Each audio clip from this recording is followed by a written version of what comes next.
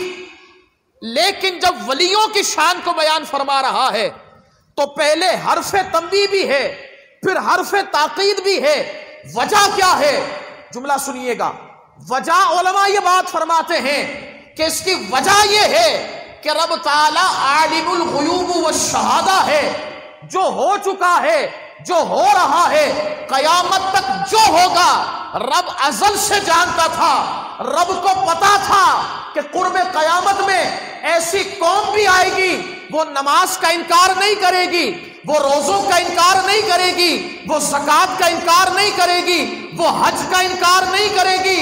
لیکن جب ولیوں کی شان ان کے سامنے بیان کی جائے گی تو کہیں گے نہ نہ نہ نہ نہ نہ، ولی تو ہم جیسے ہیں، نہیں نہیں نہیں، ان کی کرامت کچھ نہیں، نہ نہ نہ، ان کی شان کچھ نہیں. تو گویا رب تعالیٰ نے فرما دیا اے لوگوں، یہ بھونکنے والے کتے میرے دوستوں کی شان میں بھونکتے رہیں گے، لیکن میں قرآن کی آیت ایسے اہتمام کے ساتھ بیان کروں گا کہ میرے ماننے والے ولیوں کے دیوانے وہ آیتیں پڑھتے رہیں گے اور قیامت تک ولیوں کی شانوں کو بیان کرتے رہیں گے.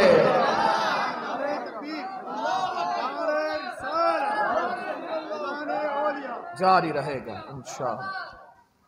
اب آگے رب تعالیٰ نے فرمایا الا ان اولیاء اللہ لا خوف علیہم ولا هم یحزنون. خبردار، بے شک اللہ کے جو اولیاء ہیں نہ انہیں خوف ہے نہ وہ غمگین ہوں گے. یہ خوف اور غمگین، لا خوف علیہم ولا هم یحزنون، اگر کوئی عربی کا طالب علم ہے، اور میں دیکھ رہا ہوں کہ جامعۃ المدینہ کے کچھ طلباء یہاں موجود ہیں، خوف اور حزن معنی دونوں کا ایک ہی ہے، ڈر. خوف کا معنی بھی ڈر ہے، حزن کا معنی بھی ڈر ہے. لیکن یہ رب کا کلام ہے، اگر ایک ہی معنی والے الفاظ کو 2 مرتبہ بولا جائے تو کلام ثقیل ہو جاتا ہے، فصاحت سے عاری ہو جاتا ہے. لیکن یہ رب کا کلام ہے، رب کے کلام میں فصاحت بھی ہے، بلاغت بھی ہے. تو یہ خوف اور حزن کیوں لایا گیا؟ علماء فرماتے ہیں خوف اور حزن کے معنی تو ڈر ہے، لیکن خوف بولا جاتا ہے اپنے لیے اور حزن بولا جاتا ہے دوسروں کے لیے. کیا مطلب ہے اس آیت کا؟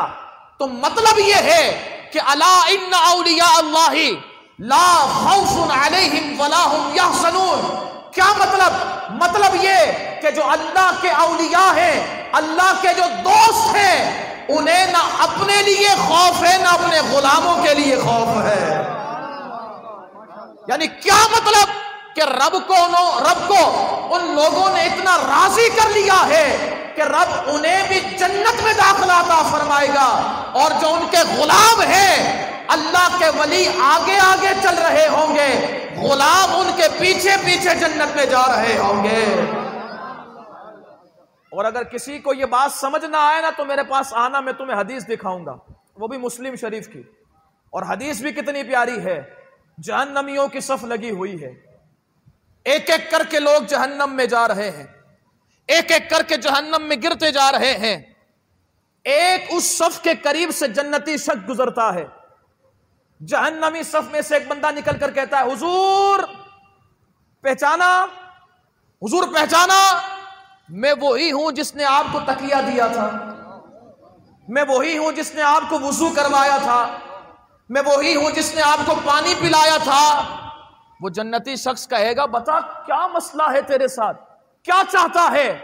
وہ عرض کرے گا حضور جنت میں جا رہے ہیں، خادم کو ساتھ لے کر نہیں جائیں گے؟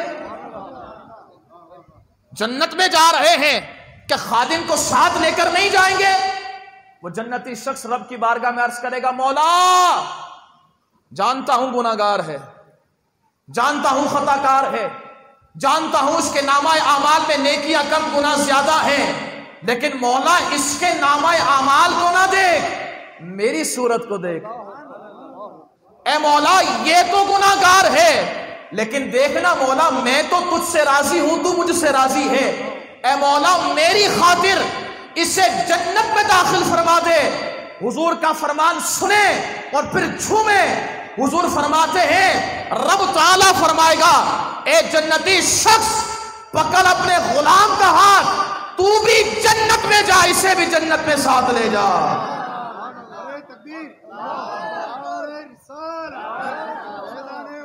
جاری رہے گا انشاءاللہ۔ کہو نا ایک مرتبہ سبحان اللہ۔ جس کو جتنا لطف آیا وہ کہے سبحان اللہ، اور جو اپنے ولیوں اپنے مرشدوں پر فخر کر رہا ہے وہ مسکرا کر کہے سبحان اللہ۔ آج 5 محرم الحرام ہے، اور 5 محرم الحرام یہ شیخ الاسلام والمسلمین اور سچے شیخ الاسلام،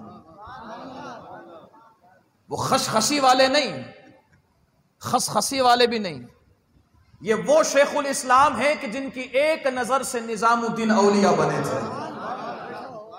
شیخ الاسلام والمسلمین حضرت بابا فرید الدین مسعود گنج شکر رحمت اللہ تعالی علیہ، آپ کا یوم وصال یوم عرس ہے 5 محرم الحرام، اور انشاءاللہ یہ غلام انہی کا ذکر کریں گے۔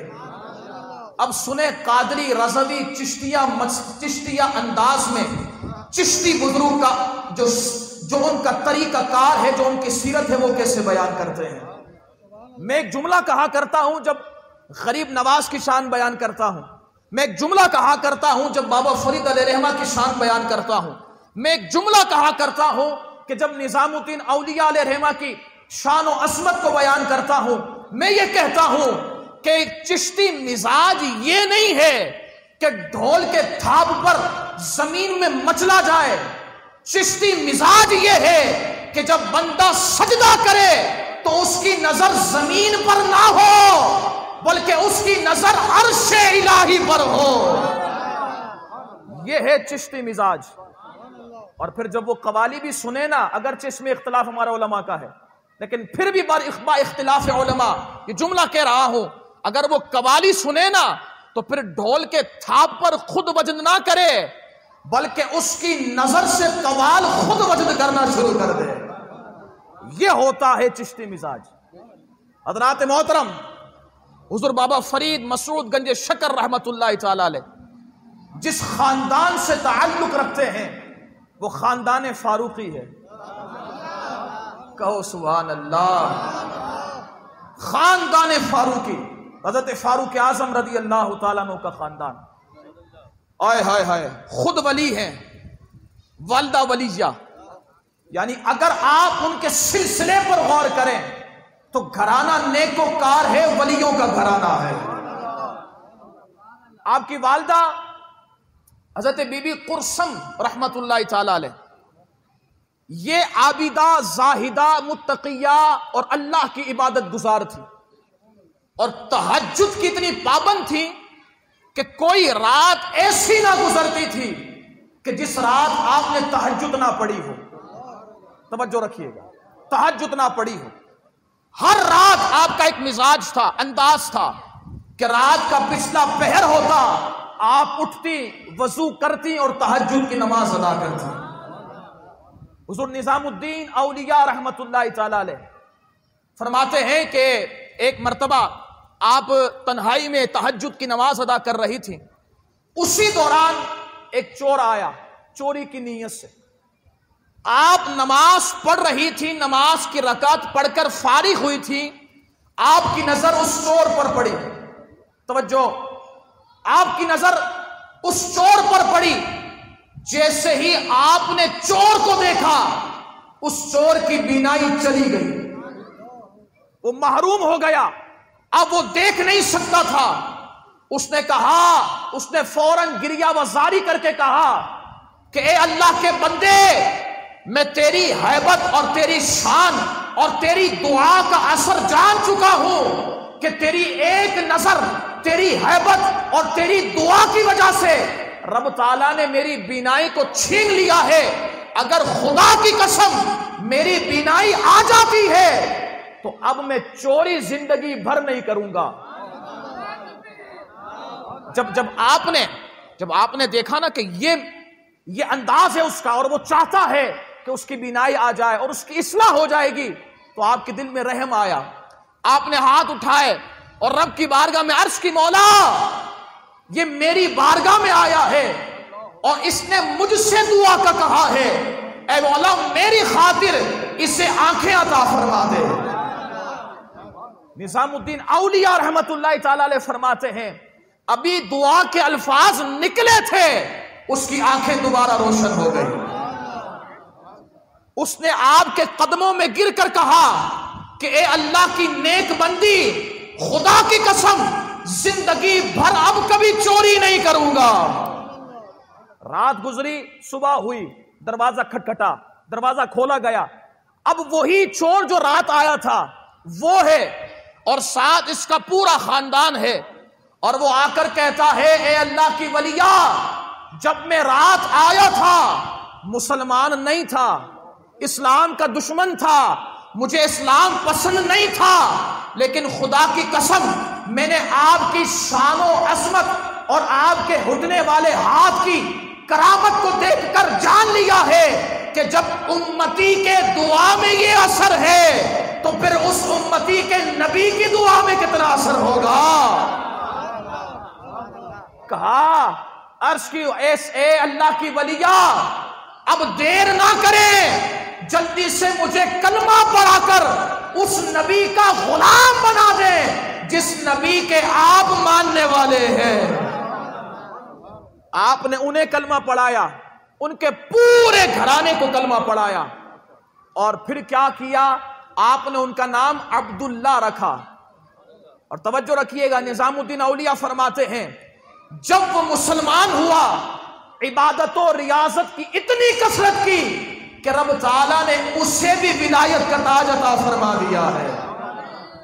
اب میں ایک جملہ کہنا چاہوں گا اور دیکھتا ہوں ذوق کیسا ہے آپ کا اور کہاں تک پہنچے ابھی۔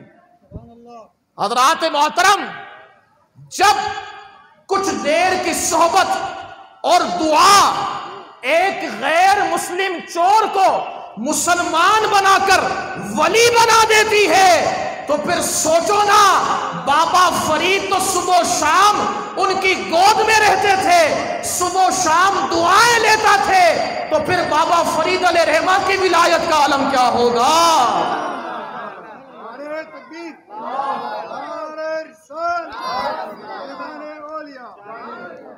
حضرات محترم، حضور بابا فرید گنج شکر رحمت اللہ تعالی علیہ، آپ کے والد محترم حضرت جمال الدین سلیمان رحمت اللہ تعالی علیہ کا انتقال بابا فرید علیہ رحمہ کے بچپن میں ہی ہو گیا تھا۔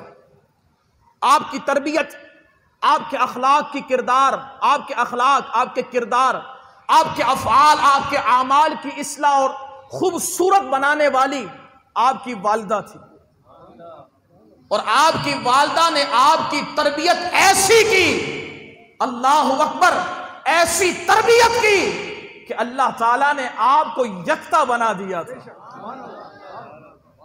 ایک جملہ میں کہنا چاہوں گا، آج یہ بات کہی جاتی ہے کہ بچہ وہ بگڑتا ہے کہ جس کا باپ اس کے بچپن میں انتقال کر جائے، لیکن میں کہتا ہوں یہ غلط ہے۔ میں ولیوں کی سیرت، ولیوں کی صورت اور ولیوں کے احوال کو پڑھنے کے بعد یہ کہہ رہا ہوں کہ یہ جملہ ہی غلط ہے۔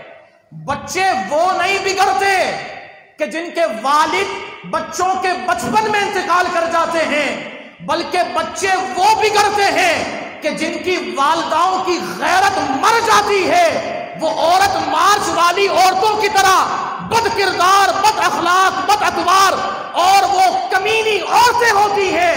بچے ان کے بگڑتے ہیں اور وہ معاشرے کو بگاڑتے ہیں، اور جن کی مائیں غیرت مند ہو، جن کی مائیں با وفا ہو، با کردار ہو، پارسا ہو، نیکوکار ہو، متقیہ ہو، جن کی والدائیں شریعت و طریقت پر چلنے والی ہو، تو ان کے بچے بغداد کے غوث اعظم کی طرح، اجمیر کے غریب نواز کی طرح، لاہور کے داتا صاحب کی طرح، پاک پتن کے بابا فرید کی طرح، کراچی کے امیر اہل سنت کی طرح بچوں کی ایسی پرورش کرتی ہے کہ وہ خود بھی مہکتے ہیں، دوسروں کو بھی مہکا دیتے ہیں۔ جو جتنا سمجھائے وہ کہے سبحان اللہ۔ حضرات محترم، یہ ہے ولیوں کا مقام، جن کی مائیں اچھی ہونا، جن کی ماؤں کا کردار اچھا ہو، ان کے بچے بھی اعلیٰ بنتے ہیں۔ یہ مائیں جب آٹا بھونتی تھی نا تو اس وقت بھی قرآن پڑھتی تھی اور مصطفیٰ پر درود و سلام پڑھتی تھی۔ یہ مائیں جب کھانے میں چمچ چلاتی تھیں تو یا تو اللہ کا ذکر کرتی تھی یا مصطفیٰ پر درود و سلام پڑھتی تھی۔ یہ مائیں جب اپنے بچوں کو سلاتی تھیں تو گیت گا کر نہیں بلکہ مصطفیٰ کریم پر درود و سلام اور نعتیں پڑھ کر سلاتی تھی۔ یہ مائیں جب اپنے بچوں کو پڑھاتی تھیں تو پویم یاد نہیں کرواتی تھی بلکہ رب کا کلام یاد کرواتی تھی۔ تو ان کے بچے اتنے اعلیٰ بنے ہیں، جن کے بچوں کو قرآن پڑھایا جاتا ہے بچپن میں، سکھایا جاتا ہے بچپن میں، تو پھر ان کے بچے بھی اعلیٰ بنتے ہیں۔ آج ہم چاہتے ہیں نا کہ اگر ہمارے بچے اعلیٰ بنے، آج ہم چاہتے ہیں کہ ہمارے بچوں کا کردار اچھا بنے، آج ہم چاہتے ہیں کہ ہمارے بچے ستھرے اور با اخلاق بنے، معاشرے کے اندر ایسے بنے کہ وہ بھی خوبصورت ہوں اور ان کی وجہ سے معاشرہ بھی خوبصورت ہو جائے۔ اگر کوئی چاہتا ہے تو میں ماؤں سے کہوں گا وہ ڈرامے دیکھ کر، فلمیں دیکھ کر، گانے سن کر اپنے بچوں کے لیے کھانا نہ بنائیں۔ اگر وہ چاہتی ہیں کہ بچے با اخلاق و با کردار پارسا بنے تو اپنے بچوں کو وہ گانے اور پویم یاد نہ کروائیں، انہیں یاد کروانا ہے تو مصطفیٰ کریم کی سیرت کو یاد کروائیں۔ حضرات محترم، بابا فرید گنج شکر رحمت اللہ تعالی علیہ کا ایک لقب جو سب سے زیادہ مشہور ہے وہ ہے گنج شکر۔ شاید ٹائم ختم ہو گیا تو میں ختم کر دوں، نہیں اگر آپ کہیں سبحان اللہ تو پھر بات نہیں، اگر سننا چاہتے ہیں تو ہاتھوں کو بلند کر کے کہیں سبحان اللہ۔ حضرات محترم، بابا فرید مسعود گنج شکر رحمت اللہ تعالی علیہ، آپ کا ایک لقب ہے گنج شکر۔ یہ لقب کیسے عطا ہوا، کس طرح عطا ہوا، اس کی کئی وجوہات بیان کی گئی ہیں۔ سب سے پہلی وجہ جو معروف مشہور ہے کہ آپ کو شکر بڑی پسند تھی، تو آپ کی والدہ نے نماز کی عادت بنانے کے لیے آپ کے مصلے کے نیچے شکر کی پڑیا رکھتی اور آپ ان سے فرماتی کہ جو نماز پڑھے گا تو اسے شکر دی جائے گی۔ تو جب بھی وہ نماز پڑھتے، مصلی ہٹتا تو وہاں سے شکر نکلتی۔ ایک دفعہ ایسا ہوا کہ نماز پڑھ لی لیکن والدہ شکر رکھنا بھول گئی۔ اب والدہ پریشان ہیں کہ فرید نے نماز پڑھی ہے یا نہیں پڑھی ہے۔ اب فرید سے پوچھتی، بابا فرید علیہ الرحمہ سے پوچھتی ہیں کہ بیٹا تم نے آج نماز پڑھی ہے؟ کہ بالکل پڑھی ہے۔ کہا وہ شکر ملی ہے؟ شکر ملی ہے؟ کہا بالکل شکر ملی ہے۔ اب وہ سوچنے میں لگ گئی کہ میں نے تو رکھی نہیں تھی، یہ شکر کیسے مل گئی؟ فرمایا کہ جن بندوں کو ہم، غیب سے آواز آئی، جن بندوں کو ہم اپنی بارگاہ میں مقبول بنا لیتے ہیں، پھر سنو ان کے بچوں کو بھی ہم محروم نہیں رکھتے ہیں۔ ایک تو وجہ یہ ہے کہ گنج شکر کا لقب۔ ایک اور وجہ ہے، اور یہ وجہ کب کی ہے؟ فرمائے یہ وجہ اس وقت کی ہے کہ جب آپ بیابان میں نکل کر ریاضت و مجاہدات کرتے رہتے تھے۔ ایک دفعہ ایسا ہوا کہ ریاضات مجاہدات کرتے کرتے کئی وقت گزر گیا۔ آپ وقت گزرنے کے بعد جب سخت پیاس کی حاجت پڑی تو آپ کنویں کو تلاش کرنے کے لیے لگ گئے۔ آج کی طرح تو تھا نہیں کہ نل کا کھولا اور پانی آ گیا، پانی آ بھی جائے پھر بھی ہم وضو نہیں کرتے ہیں۔ یہ کیسے مقرب اللہ کے ولی ہیں کہ پانی نہیں تھا پھر بھی ڈھونڈ ڈھونڈ کر وضو کرتے تھے۔ اگر نہ ملتا تو تیمم کر کے نماز ضرور پڑھتے تھے۔ آج تو سب کچھ ہمارے پاس ہے، وہ دھوپ میں رہ کر نماز پڑھتے تھے، ہمارے لیے سائے کا انتظام ہو، پنکھوں کا انتظام ہو، پھر بھی ہم نماز نہیں پڑھتے ہیں۔ یہ کتنی بڑی زیادتی ہم اپنے لیے کر رہے ہیں۔ حضرات محترم، بابا فرید گنج شکر رحمت اللہ تعالی علیہ کو جب پیاس کی شدت زیادہ محسوس ہوئی، آپ کنویں کو تلاش کرنے کے لیے ادھر سے ادھر جا رہے تھے، ایک دم نظر پڑی کنویں کی طرف، آپ آگے بڑھے، جب کنویں کے قریب پہنچے کیا دیکھتے ہیں کہ کنویں کے اندر پانی بہت نیچے ہے اور ساتھ نہ ڈول ہے نہ رسی ہے۔ اب پانی کیسے نکالا جائے؟ توجہ ہے نا؟ بچوں کو آنے دے، بچے جو کر رہے ہیں ان کا بچوں کا کام ہے، ہم بڑے ہو گئے ہیں تب ہمارا کام الگ ہے۔ حضرات محترم، جب وہ کنویں کو دیکھا کہ پانی نیچے ہے، نہ ڈول ہے نہ رسی ہے، پانی کیسے نکالا جائے؟ اب کچھ دیر افسردہ ہے، مایوس ہو گئے، کچھ دیر پیچھے کی طرف ہٹ کر بیٹھ گئے۔ جب کچھ وقت گزرا تو دیکھا 2 ہرنیں آئیں، اور ہرنوں نے آ کر جیسے ہی کنویں کے قریب پہنچی تو وہ کنواں جو بالکل نیچے تھا جس میں پانی، وہ پانی بالکل اوپر آ گیا، اور دونوں ہرنوں نے پانی پیا۔ جیسے وہ پانی پی کے چلی گئی، بابا فرید علیہ رحمہ کو حیرانی ہوئی۔ آپ قریب گئے، قریب جا کر پانی پینا چاہا تو دیکھتے ہیں کہ کنویں کا پانی ویسے ہی نیچے موجود ہے۔ حیرانی میں زیادتی ہو گئی، آپ زیادہ حیران ہو گئے کہ یہ کیا معاملہ ہے؟ ہرنیں آ رہی ہیں، پانی مل رہا ہے، وہ پانی پی رہی ہیں، پی کر جا رہی ہیں، لیکن میں آ رہا ہوں تو پانی ویسے ہی نیچے ہے۔ اب بابا فرید علیہ رحمہ نے رب کی بارگاہ میں عرض کی، مولا یہ عجیب معاملہ ہے کہ ہرن آ کر تو پانی پی رہی ہے، تیرا بندہ پانی نہیں پی سکتا ہے۔ اب غیب سے آواز آئی، اور یہ آواز سنیے گا، آواز آئی اور آواز میں یہ تھا کہ اے فرید، ان دونوں ہرنوں کا سہارا نہ ڈول پر تھا نہ رسی پر تھا، وہ میرے سہارے پر آئی تھی، اس لیے میں نے ان کے پانی کو بغیر ڈول اور رسی کے اوپر کر دیا، وہ پی کے چلی گئی، اور تمہارا سہارا مجھ پر نہیں تھا بلکہ ڈول اور رسی پر تھا۔ اب جب یہ سنانا، سن کر پھر آپ پشیمان ہوئے تو آپ نے پھر سے اپنی عبادت اور ریاضت شروع کر دی۔ 40 دن ماشاءاللہ 40 دن آپ نے ریاضت کی، مجاہدات کیے، اور ایسی ریاضت و مجاہدات کہ ایک قطرہ پانی نہیں پیا، ایک قطرہ پانی نہیں پیا، ایسی ریاضت و مجاہدات۔ جب آپ ریاضت و مجاہدات 40 دن گزر گئے تو آپ نے زمین سے خاک کو اٹھا کر منہ میں ڈالا، تو جیسے ہی منہ میں ڈالنا تھا وہ خاک جو پہلے خاک تھی وہ بابا فرید علیہ رحمہ کے منہ میں جا کر شکر بن گئی۔ اب جب وہ شکر بنی تو پھر غیب سے آواز آئی، اے فرید، ہم نے اب تمہیں مقبول بنا دیا ہے، تمہاری عبادتوں کو قبول کر لیا ہے، اور فرید سنو، تمہیں ہم نے بابا فرید گنج شکر بنا دیا ہے۔ تو ایک یہ وجہ ہے کہ آپ کو گنج شکر کہا جاتا ہے، اور یہ لقب آپ کا ایسا مشہور ہوا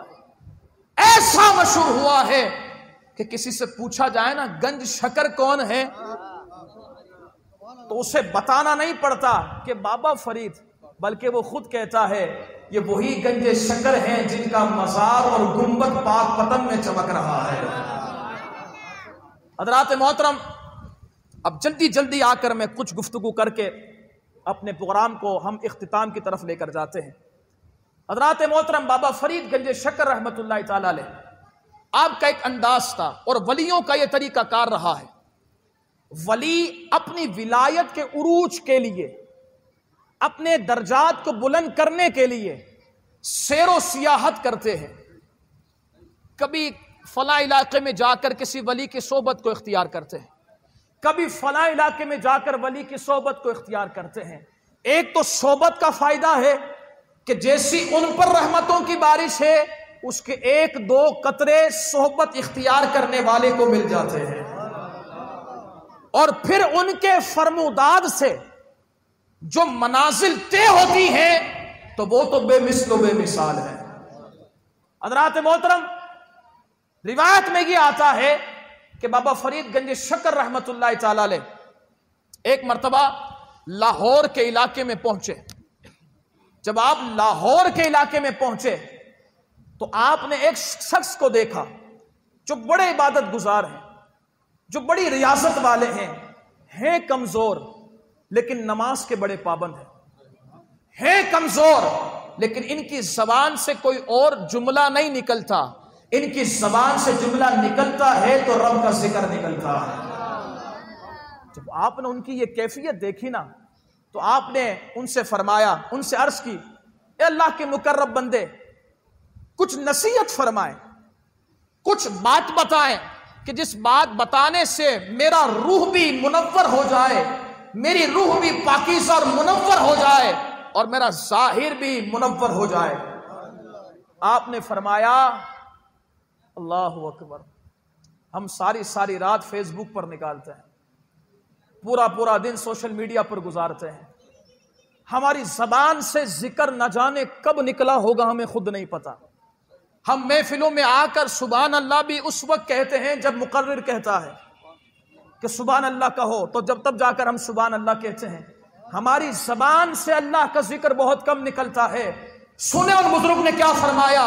بزرگ فرماتے ہیں کہ اہل اللہ کی غذا یہ کھانا نہیں ہے، اہل اللہ کی غذا اگر کوئی چیز ہے تو وہ اللہ کا ذکر ہے۔ اور فرمایا ہم جب زبان کھولتے ہیں تو اللہ کا ذکر کرتے ہیں۔ اور فرماتے ہیں کہ میں نے اتنا ریاضت و مجاہدات کر کے اس بات کو سیکھا ہے کہ اگر رب کی بارگاہ میں کوئی چیز سب سے زیادہ پسندیدہ ہے تو وہ یہ ہے کہ بندہ جب زبان کھولے تو رب کا ذکر کرے، رب کا ذکر کرے۔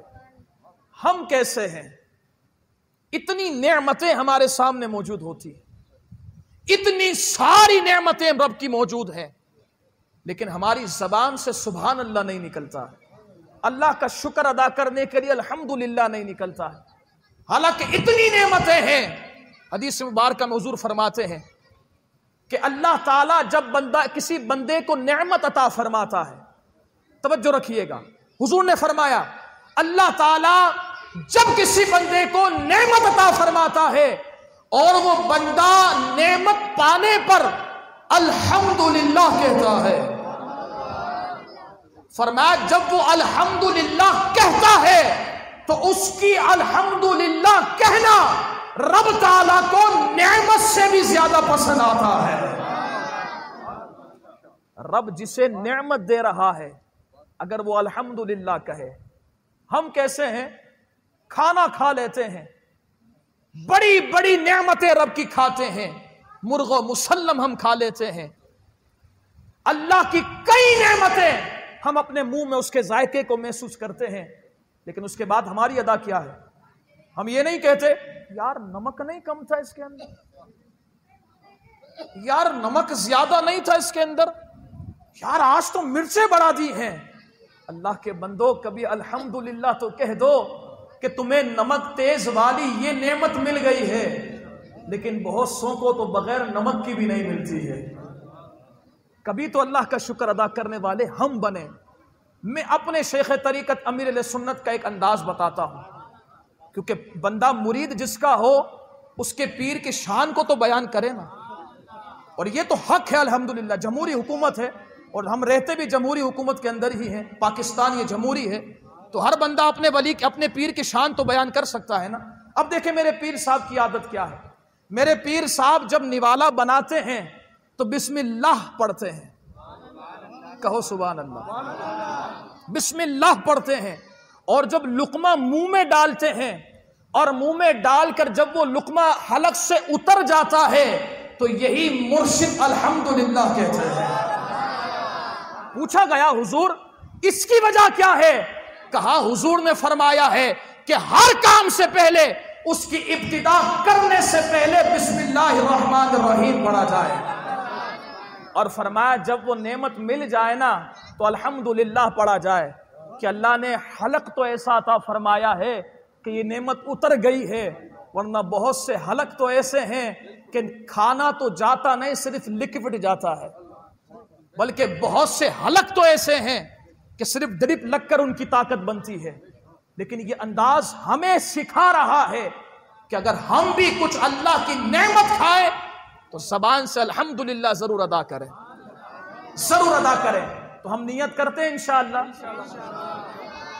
یہ دوسری نیت ہے کہ جب ہم کھائیں گے، کھانے سے پہلے بسم اللہ، بلکہ ہر کام کی ابتدا کرنے سے پہلے حضور نے تو فرمایا ہے کہ دروازہ کھولو تو بسم اللہ، دروازہ بند کرو تو بسم اللہ، اٹھو تو بسم اللہ، بیٹھو تو بسم اللہ، رکھو تو بسم اللہ، اٹھاؤ تو بسم اللہ، پہنو تو بسم اللہ، اتارو تو بسم اللہ۔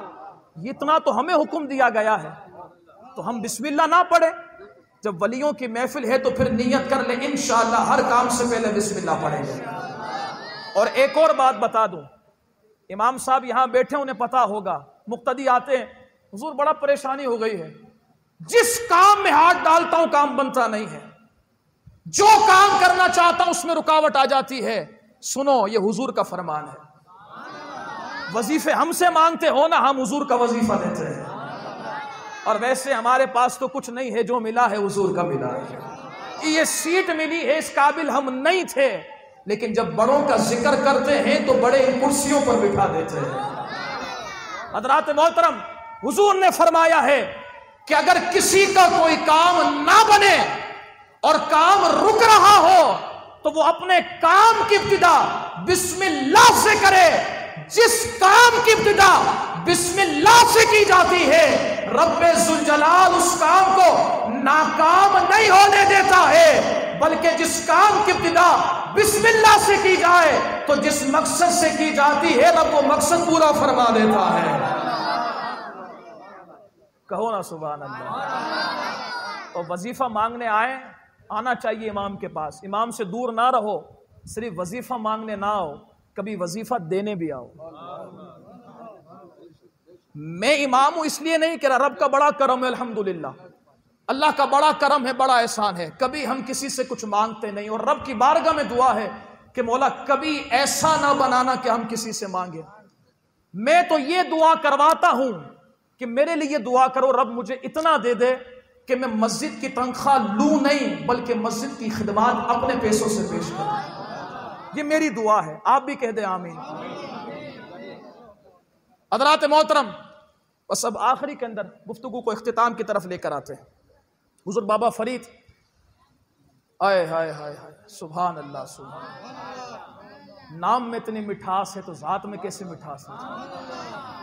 آئے ہائے ہائے، یہ گنج شکر ہے نا، یہ بعض روایتوں میں آتا ہے کہ غیب سے آواز آئی تھی کہ اے فرید، ہم نے تمہیں شیریں سخنوں کے گروہ میں شامل فرما لیا، یعنی جو میٹھے ہیں، تو جن کے نام میں اتنی مٹھاس ہے ان کی ذات میں کیسے مٹھاس ہے؟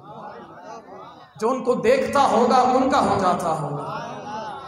حضرات محترم، حضور بابا فرید گنج شکر رحمت اللہ تعالی علیہ کا وصال 5 محرم الحرام کو ہوا ہے، لیکن جس دن آپ کا وصال ہوا نا، سیرت بہت بڑی ہے، کبھی موقع لگے گا انشاءاللہ تنہائی میں بغیر مائک کے سنائیں گے، تاکہ پتہ چلے نا چشتی مزاج کیسے بنتا ہے۔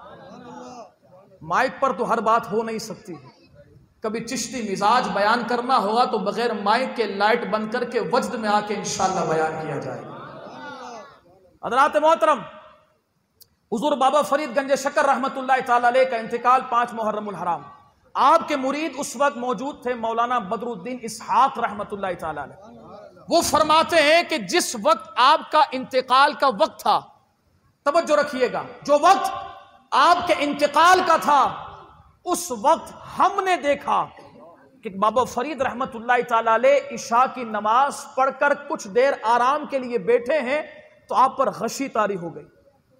غشی مطلب بے ہوشی طاری ہو گئی، آپ کو ہوش آیا، آپ نے اپنے مرید سے پوچھا، اے بدر الدین، میں نے عشاء کی نماز پڑھ لی ہے؟ پتا چلا ولی جو ہوتے ہیں وہ نماز کے پابند ہوتے ہیں۔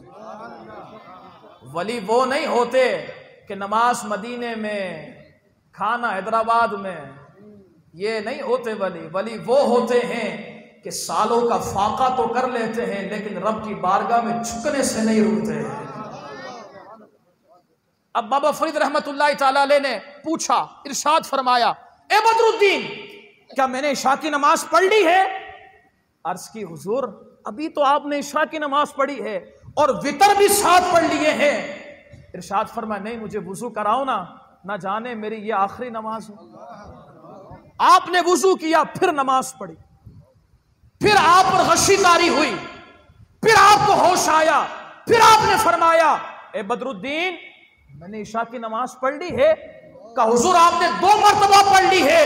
کہا نہیں مجھے وضو کراؤ، میں پھر پڑھنا چاہتا ہوں، نہ جانے میری یہ آخری نماز ہو۔ پھر آپ نے وضو کی، تیسری مرتبہ آپ نے عشاء کی نماز کو ادا کیا اور پھر آپ پر غشی طاری ہونے والی تھی تو آپ نے اپنے مرید بدر الدین اسحاق رحمت اللہ تعالی علیہ سے فرمایا، اے بدر الدین جب میرے پیر خواجہ بختیار کاکی رحمت اللہ تعالی علیہ کا انتقال ہوا تھا اس وقت میں ہانسی میں تھا، اور آج میرا انتقال ہو رہا ہے اور میرا لاڈلا مرید نظام الدین اولیاء دہلی میں ہے۔ پھر کان قریب کر کے ارشاد فرمایا جب نظام الدین اولیاء آ جائے نا تو جو خرقہ مجھے قطب الدین بختیار کاکی رحمت اللہ تعالی علیہ سے عطا ہوا ہے یہ خرقہ میرے لاڈلے مرید نظام الدین اولیاء کو دے دینا اور کہہ دینا کہ بابا فرید نے اپنی ساری اجازتیں تمہیں عطا فرما دی ہیں۔ اب یہاں یہ فرما رہے ہیں، وہاں نظام الدین اولیاء رحمت اللہ تعالی علیہ خواب دیکھ رہے ہیں، وہ دہلی میں ہیں، خواب دیکھ رہے ہیں کہ بابا فرید علیہ رحمہ انہیں بلا رہے ہیں کہ نظام الدین بہت عرصہ ہو گیا ہے، پیر سے دور ہو، کیا ملاقات نہیں کرنے آؤ گے؟ آخری ہی ملاقات کر لو۔ اب وہاں سے وہ نکلے ہیں، یہاں سے آپ کے انتقال کا وقت شروع ہوا، یہ وہاں سے نکلے یہاں پہنچے، جب پہنچے تو وہاں پر انتقال ہو چکا تھا، آپ کو غسل دے دیا گیا تھا، تجہیز و تدفین تجہیز ہو چکی تھی، نماز جنازہ پڑھانی تھی۔ جیسے ہی نماز جنازہ پڑھانے کا وقت آیا نظام الدین اولیاء رحمت اللہ تعالی علیہ پاک پتن میں پہنچ گئے، اور پاک پتن میں پہنچا تو دیکھا ہر طرف ہنگامہ برپا ہے، ہر بندہ مدہوش ہے، کسی کو ہوش نہیں۔ پوچھا وجہ کیا ہے کہ اتنی افسردگی، اتنی مایوسی اور افسردگی ہے، وجہ کیا ہے؟ کہنے والے نے کہا کہ پاک پتن کو رب نے جس سے رونقیں عطا فرمائی تھی آج اس فرید کا انتقال ہو گیا ہے۔ اب وہیں پر نظام الدین اولیاء نے وجد میں آ کر فرمایا کہ قربان جاؤں اپنے پیر پر کہ میرے پیر نے مجھے اپنے جنازے میں شرکت کے لیے بلایا تھا۔ اب آپ نے جنازہ پڑھایا، جنازہ پڑھانے کے بعد تدفین کرنے لگے، اللہ اکبر، تدفین کر دی گئی۔ جب آپ دہلی سے پاک پتن آئے نا تو آپ کے ساتھ کئی حفاظ تھے، آپ نے مزار مبارکہ کی ایک ایک اینٹ پر ایک ایک قرآن پاک ختم فرمایا تھا۔ یہ اینٹیں ایسے نہیں لگی ہیں، پاک پتن میں بابا فرید علیہ رحمہ کے مزار مقدسہ پر اگر دل کسی کا گناہوں سے آلودہ ہونا اور وہ جائے اور محسوس کرے تو پتہ یہ چلتا ہے کہ جسم سے کوئی چیز نکل رہی ہے، کوئی چیز باہر آ رہی ہے، پاؤں اس کے سنبھلتے نہیں ہیں، کپ کپی اس پر طاری ہوتی ہے۔ علماء عشق فرماتے ہیں جانتے ہو اس کی وجہ کیا ہے؟ فرمایا اس کی وجہ یہ ہے کہ یہاں جتنی اینٹیں ہیں یہ ساری وہ ہیں کہ جن پر ایک ایک قرآن پڑھا گیا ہے اور ایک ایک اینٹ لگائی گئی ہے کہ جب گناہگار یہاں پر آتا ہے تو رب تعالیٰ ان اینٹوں کی وجہ سے اس کے دل سے گناہوں کی نحوست کو نکال دیتا ہے اور اللہ کے کلام کی وجہ سے اس کے دل میں نور عطا فرما دیتا ہے۔ حضرات محترم، آپ کی تدفین ہو گئی، مزار مبارک بن گیا۔ بابا فرید علیہ رحمہ کے لاڈلے مرید خواجہ نظام الدین اولیاء رحمت اللہ تعالی علیہ نے بعض روایت میں خواب دیکھا اور بعض روایت میں ہے کہ آپ نے مراقبہ کیا تو حضور ساتھ تشریف لائے، حضور تشریف لائے، صدیق اکبر تشریف لائے، فاروق اعظم تشریف لائے، عثمان غنی تشریف لائے، مولا علی تشریف لائے. ایک جملہ نہ کہہ دوں، پوری دنیا کے چند لوگ آج کوشش کرتے ہیں کہ ان کو جدا کر دیا جائے. بابا فرید علیہ رحمہ کے خواب میں یہ چاروں بلکہ پانچوں ساتھ آ کر بتا رہے ہیں کہ سنو جہاں والوں، ہم دنیا میں بھی ساتھ تھے اور دنیا سے جانے کے بعد بھی ساتھ ہی ہیں. کہو نا سبحان اللہ. ایک مرتبہ سارے ہاتھوں کو بلند کر کے کہو سبحان اللہ. آپ نے خواب میں دیکھا کہ حضور تشریف لائے ہیں، 4 یار ساتھ ہیں. حضور نے فرمایا اے نظام الدین اولیاء، اس دروازے سے میں گزر رہا ہوں، اس دروازے سے میں گزر رہا ہوں، اور قیامت تک جو اس دروازے سے گزر جائے گا وہ رب کی بارگاہ میں جنتی بن جائے گا. اسی لیے اس دروازے کو جنتی دروازہ کہا جاتا ہے، اسی لیے اس دروازے کو جنتی دروازہ کہا جاتا ہے. کچھ گستاخ طبیعت، ہر چیز میں کیڑا نکالنے والے کیڑے. کہو سبحان اللہ. میں بول رہا ہوں، میں ذمہ دار ہوں، آپ کہو سبحان اللہ. کوئی مسئلے کی بات نہیں. جب میں میمن ہو کے نہیں ڈر رہا تو آپ کیوں ڈر رہے ہو؟ جب کچھ گستاخ کیڑے جب اس طرح کی بکواس کرتے ہیں کہ جنتی دروازہ، یہ کیسے جنتی دروازہ بن گیا؟ بھلا کوئی جنتی دروازہ بھی ہوتا ہے؟ میں نے کہا آپ کی والدہ حیات ہیں؟ کہا ہاں. میں نے کہا ان کے قدم ہیں؟ کہا ہاں. میں نے کہا آپ چومتے ہو؟ کہا ہاں. میں نے کہا کیوں چومتے ہو؟ کہا حضور نے فرمایا ہے کہ ماں کے قدموں تلے جنت ہے. میں نے کہا شانے، تیری ماں گناہگار ہو تو تیری ماں کے قدموں کے تلے جنت آ سکتی ہے.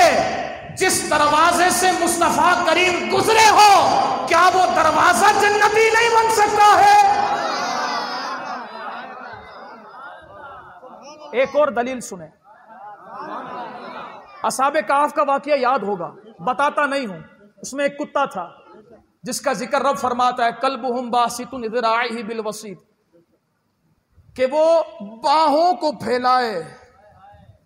رب انداز بیان فرما رہا ہے، باہوں کو پھیلائے.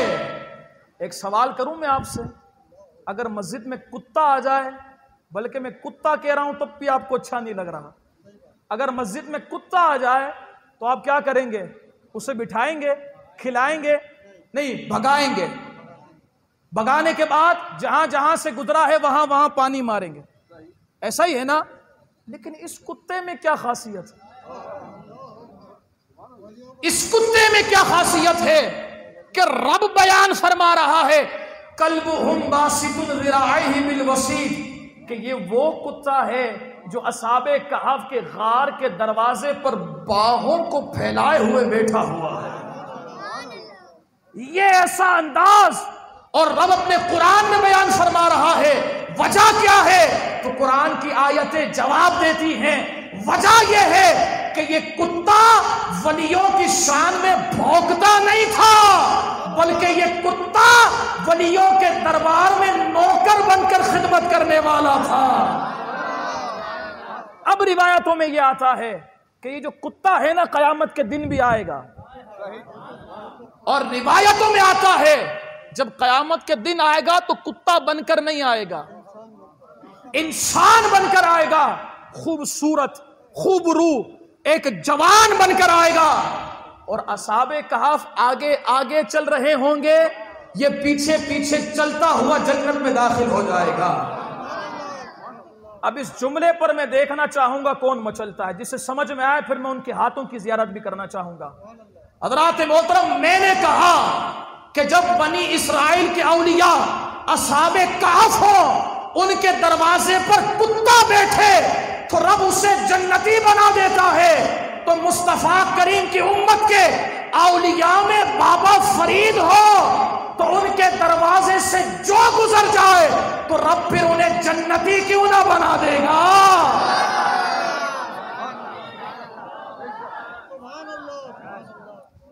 ایک شخص پاک پتن شریف سے آ رہا تھا بذریعہ ٹرین، تو کچھ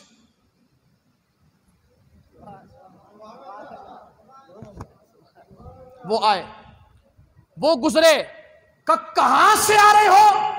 کہا پاک پتن شریف سے۔